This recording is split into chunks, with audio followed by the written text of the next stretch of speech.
Assalamualaikum warahmatullahi wabarakatuh. Perkenalkan, nama saya Claudio Sanjani, NPM 234111075, Prodi Manajemen kelas 23A. Saya akan menjelaskan tentang sumber daya manusia. Sumber daya manusia adalah salah satu yang sangat penting, bahkan tidak dapat dilepaskan dari sebuah organisasi, baik institusi maupun perusahaan. Sumber daya manusia juga merupakan kunci yang menentukan perkembangan suatu perusahaan.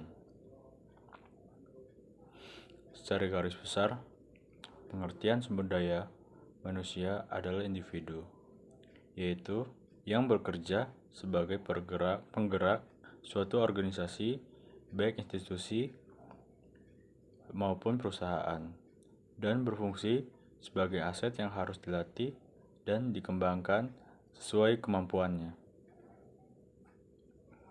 Sumber daya manusia dapat didefinisikan sebagai semua manusia yang terlibat di dalam suatu organisasi yang dalam mengupayakan terwujudnya tujuan organisasi tersebut.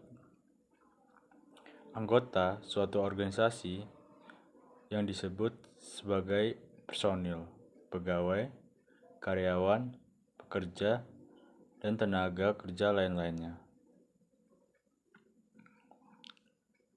Berikut adalah beberapa faktor utama yang mempengaruhi kualitas SDM beserta penjelasannya. Yang pertama itu proses perekrutan dan seleksi. Yang kedua, pendidikan dan pelatihan. Yang ketiga, kemampuan kognitif. Yang keempat, motivasi dan sikap kerja. Yang kelima adalah budaya perusahaan. Yang keenam, kepemimpinan dan manajemen. Yang ketujuh, kompensasi dan penghargaan dan kesejahteraan karyawan. Fungsi utama manajemen sumber daya manusia adalah menciptakan kesehatan dan keselamatan kerja yang baik dalam lingkungan bisnis. Kesehatan dan keselamatan kerja akan mempengaruhi reputasi perusahaan.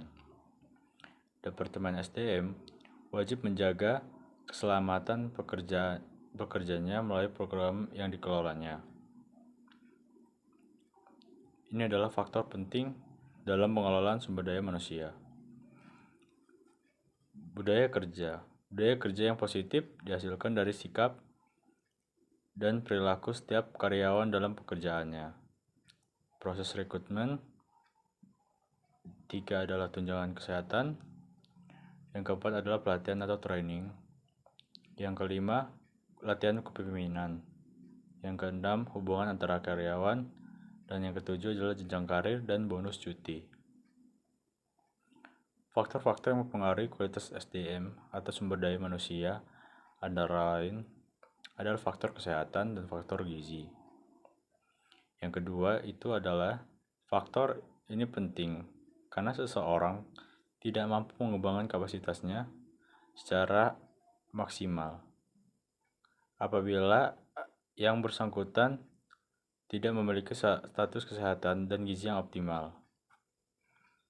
Manfaat manajemen SDM untuk perusahaan: meningkatkan produktivitas karyawan, meningkatkan kepuasan dan kesejahteraan kerja karyawan, membangun image perusahaan yang sempurna untuk jadi tempat berkarya, memastikan setiap divisi memiliki karyawan yang kompeten di suatu bidangnya.